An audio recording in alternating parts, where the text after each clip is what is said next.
Hello children, आज हम वर्ण विचार पाठ के भाग 2 में स्वर और व्यंजन तथा उसके प्रकार के विषय में जानेंगे।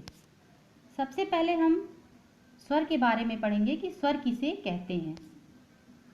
जिन वर्णों का उच्चारण करते समय वायु मुंह से बिना रुके बाहर आती है उन्हें स्वर कहते हैं। यानी जब हम स्वर का उच्चारण करते हैं, जैसे अ हम बोल रहे हैं तो वायु मुंह के अंदर न रुके सीधे बाहर निकलती, यानी अ स्वर है। स्वर के 3 भेद होते हैं। पहला है ह्रस्व स्वर, दूसरा दीर्घ और तीसरा प्लुत स्वर। ह्रस्व स्वर ऐसे स्वर जिनका उच्चारण सबसे कम समय में किया जाता है, यानी इसको बोलने में सबसे कम समय लगता है, ह्रस्व स्वर कहलाते हैं। इनकी संख्या 4 है, अ, ई, उ, री।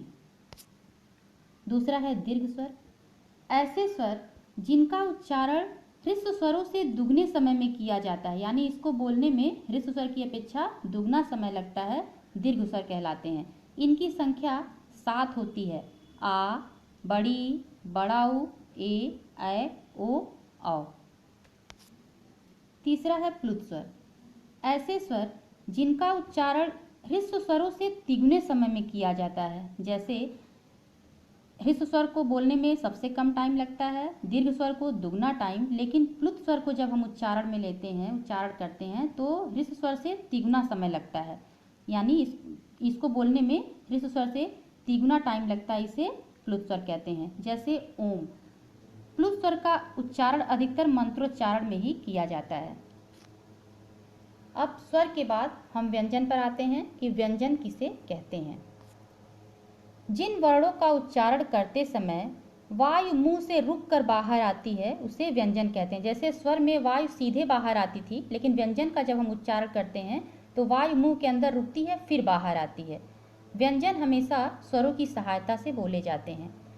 स्वर की तरह व्यंजन के भी 3 भेद होते हैं। जैसे स्वर के 3 भेद हैं, यहाँ व्यंजन के भी 3 भेद हैं। पहला स्पर्श व्यंजन जो क से लेकर म तक है।